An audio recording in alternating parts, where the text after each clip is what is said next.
Jadi benarkah di sini katanya Bapak Presiden Jokowi mahu membangunkan smelter yang terbesar di dunia untuk biji tembaga tersebut di dalam negeri Indonesia. Di manakah smelter itu akan dibina, guys? Ayo kita sama-sama simak video ini. Mari.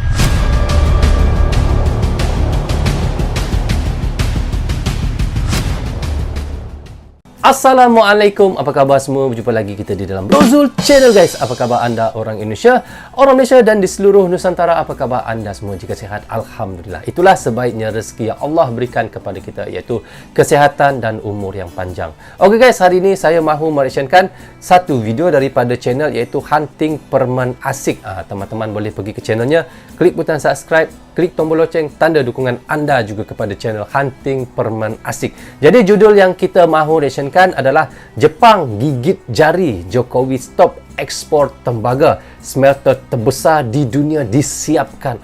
Seperti yang kita katakan di intro tadi, bagaimana Bapak Presiden Jokowi mahu membina smelter untuk biji tembaga. Bisa kita katakan smelter itu adalah yang terbesar di dunia, guys. Kenapa Bapak Presiden Jokowi mahu membangunkan smelter biji tembaga yang terbesar di dunia di dalam negeri Indonesia sendiri, guys? Kerana kita lihat puluhan tahun, iaitu sedangkan Indonesia ini adalah pengeluar biji tembaga bisa kita katakan yang terbesar di dunia juga, guys, dan antara nombor 7 yang terbesar cadangan di dalam dunia untuk biji tembaga Indonesia itu. Tetapi sayangnya kita lihat bagaimana iaitu smelternya masih lagi di luar negeri, di Spanyol dan juga di Jepang. Jadi kita lihat di situ bagaimana sedangkan tambangnya di dalam Indonesia tetapi smelternya masih di luar negeri, sehingga nilai tambahnya dinikmati oleh mereka, bukan nilai tambahnya dinikmati oleh Indonesia. Kerana itulah Bapak Presiden Jokowi mengatakan mahu membina smelter biji tembaga yang terbesar di dalam dunia yang akan dibangunkan iaitu di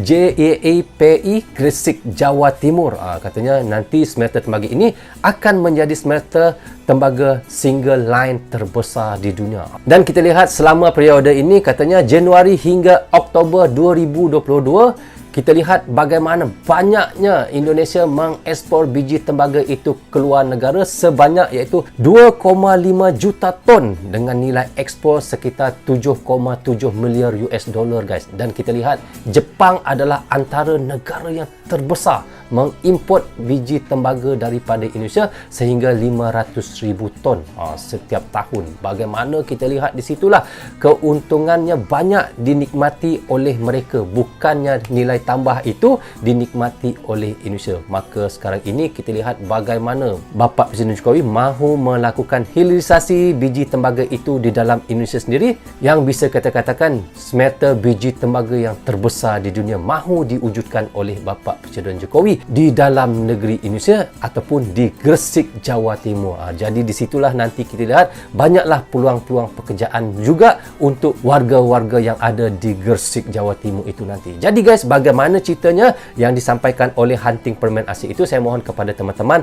tonton video ini hingga habis agar kita tidak gagal faham apa yang disampaikan oleh Hunting Permen Asik. Dan selepas itu di hujung videonya juga saya akan memberi sedikit komentar. Tanpa basa-basi dan tanpa berlengah lagi, ayo kita sama-sama tonton dan reaction bersama dengan Rozul Channel. Mari. Selama 40 tahun yang 2 billion itu rata-rata dinikmati negara lain, Pak. Apakah 70% ke Spanyol maupun ke Jepang, Pak. Jadi untuk hari ini menjadi bersejarah karena ini seluruhnya nanti akan diproduksi di Gresik.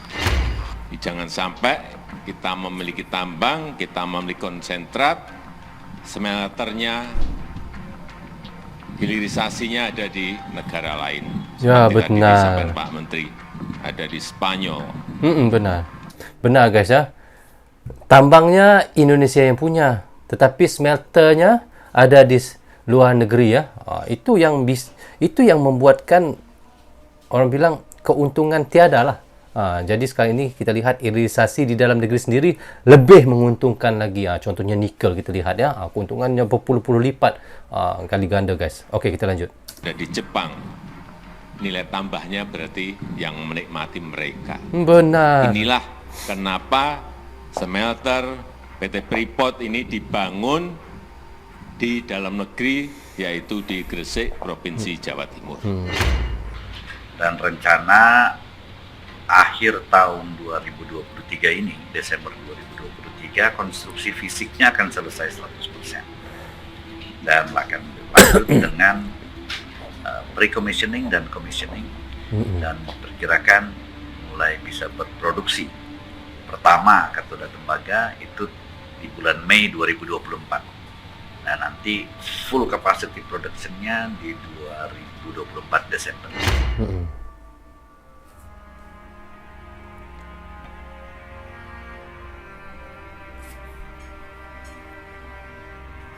Sebentar lagi nih baru kita kalkulasi tembaga juga harus stop. Tembaga stop.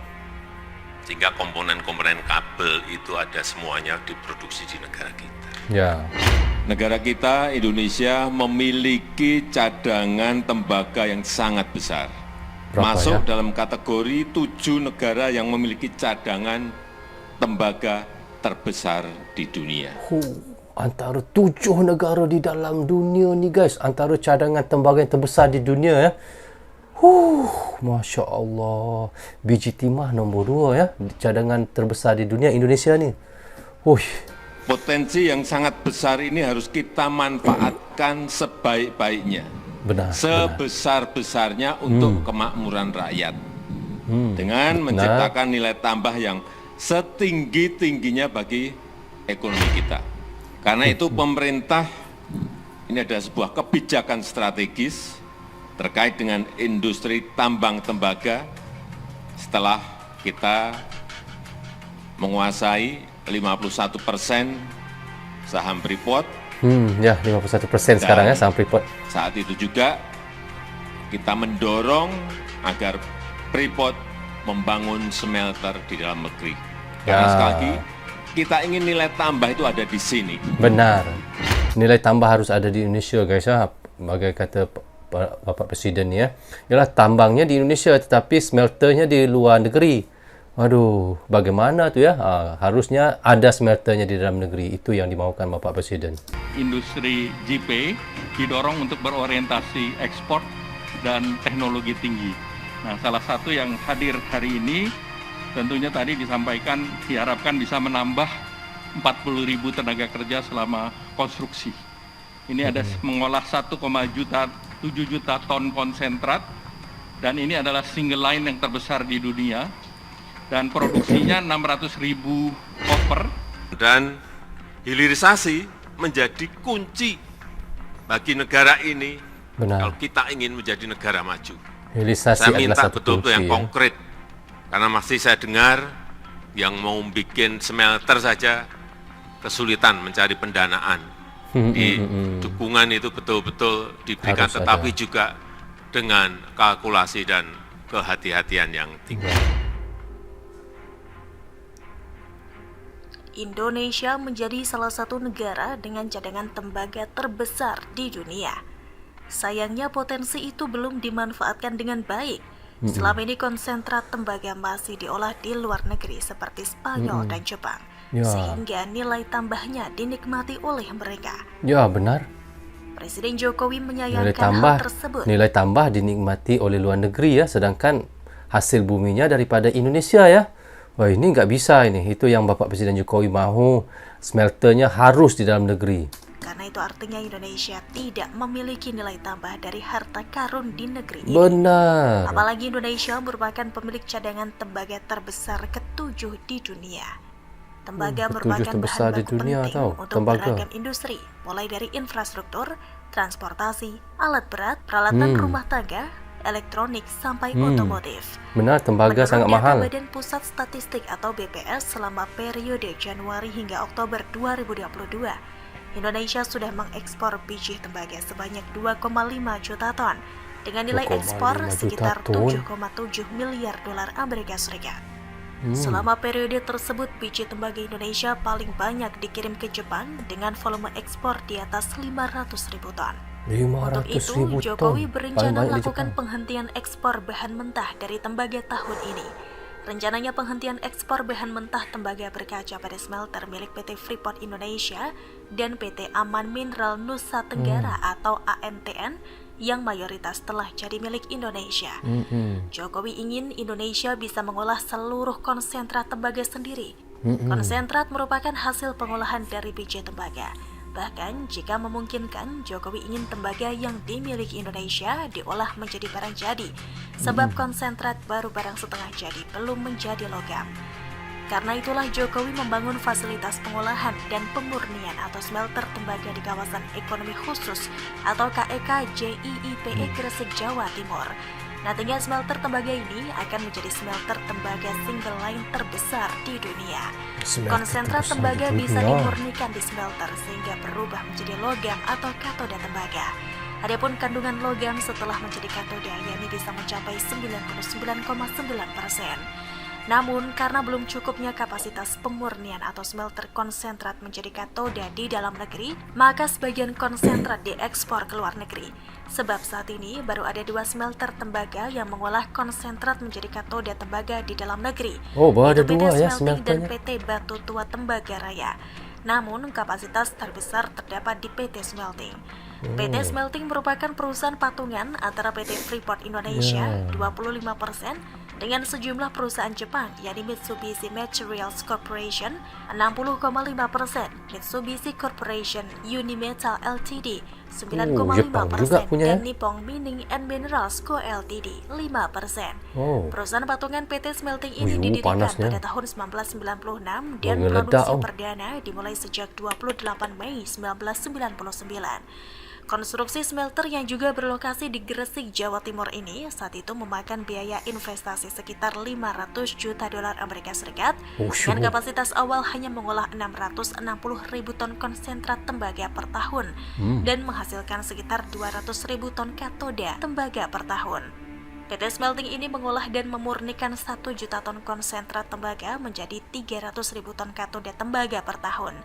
Smelting ini mengolah 40% dari produksi konsentrat tembaga Freeport, sehingga 60% konsentrat tembaga Freeport masih diekspor. Selain mengolah konsentrat PT Freeport Indonesia, PT Smelting juga mengolah konsentrat tembaga dari PT Aman Mineral Nusa Tenggara atau AMNT atau dulu bernama PT Newmont Nusa Tenggara. Di samping itu ada 1 smelter tembaga di Spanyol yang memang dimiliki oleh Freeport-McMoRan atau FCX sebagai satu-satunya pemegang saham di perusahaan ini.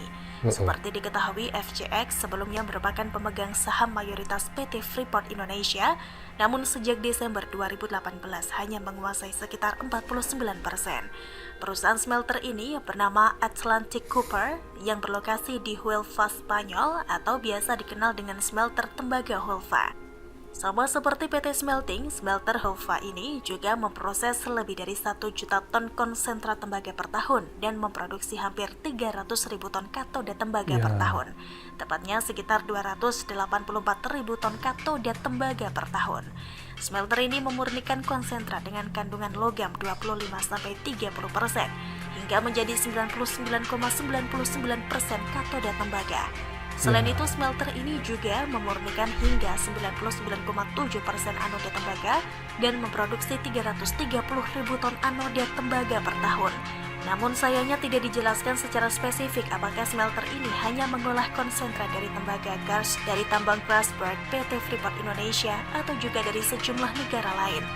Untuk itulah Jokowi selalu menegaskan bahwa konsistensi dalam hilirisasi menjadi kunci.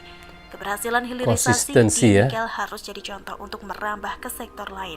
Hilirisasi yang akan membuat Indonesia berkembang menjadi negara maju. Maka seperti yang pernah dituliskan Jokowi, kejayaan minyak dan kayu sudah selesai, kejayaan komoditas sumber daya alam juga sudah hampir selesai. Untuk ke depan, percayalah kita harus membangun pondasi sumber daya manusia yang berkualitas, yang menguasai ilmu pengetahuan dan teknologi. Bukan hanya untuk membuat generasi muda menjadi pintar dan mampu berkarya, tapi juga jangan lupa mencetak generasi Pancasilais yang toleran, yang kokoh, bergotong royong. So, okay guys, kita sudah pun reaction tadi daripada channel iaitu Hunting Perman Asik ya guys ya. Bagaimana judul yang dikatakannya, Jepang gigit jari, Jokowi stop ekspor tembaga, smelter terbesar di dunia disiapkan. Bagaimana kita tahu ya, puluhan tahun ya, tembaga itu hasilnya ataupun barang mentahnya daripada negara Indonesia ataupun tambang daripada Indonesia, tetapi keuntungannya smelternya ada di luar negeri, iaitu di Spanyol ataupun di Jepang. Dan kita lihat di situ, Jepang adalah antara negara yang terbesar mengimport tembaga daripada Indonesia sebanyak 500,000 ton setiap tahun, guys. Bayangkan ya. Tetapi sekarang ini Bapak Presiden Jokowi mengatakan selepas ini tidak ada lagi ekspor biji tembaga itu ke luar negara, dan jika mahu biji tembaga itu harusnya investor daripada luar negeri membina smelter-smelter mereka di dalam Indonesia. Itulah kita lihat bagaimana ya tambangnya di dalam Indonesia, tetapi hasil dan keuntungannya serta smelternya di luar negeri. Itu yang tidak dimahukan oleh Bapak Presiden Jokowi. Selepas Bapak Presiden Jokowi menghentikan nikel dieksporkan ke luar negara, keuntungannya sangat banyak, hilirisasi yang didapati daripada nikel dan katanya boksit, dan diikuti oleh tembaga pula, lepas itu biji timah dan berbagai-bagai lagi yang akan dihentikan ekspor ke luar negara. Itulah hebatnya Bapak Presiden Jokowi mahukan hilirisasi di dalam negeri. Sebab itu katanya Bapak Presiden Jokowi sudah mahu menyiapkan satu smelter untuk biji tembaga itu, boleh kita katakan yang terbesar di dalam dunia, yang akan dibangunkan di Gresik, Jawa Timur. Jadi maka lepas ini kita lihat peluang pekerjaan untuk mereka yang ada di Gresik, Jawa Timur itu, guys, bisa mendapat pekerjaan. Jadi peluang-peluang itu pasti ada untuk warga-warga di sana. Guys, kita harapkan Indonesia terus maju, terus makmur, dan untuk Indonesia menjadi negara maju pada tahun 2045 akan termakbul. Okey guys, rasanya sampai di sini saja untuk reaction saya kali ini. Semoga manfaat untuk saya menonton dan reaction, dan manfaat juga untuk teman-teman yang sentiasa mendukung Brozo Channel. Tanpa tontonan, tanpa dukungan teman-teman, tiadalah Brozo Channel di dalam YouTube ini. Bagi anda yang suka dengan cara saya reaction, anda boleh klik butang subscribe dan klik tombol loceng, tanda dukungan anda kepada saya. Maaf andainya ada tersilap kata dan tersilap cakap kepada anda semua. Assalamualaikum, goodbye, bye-bye.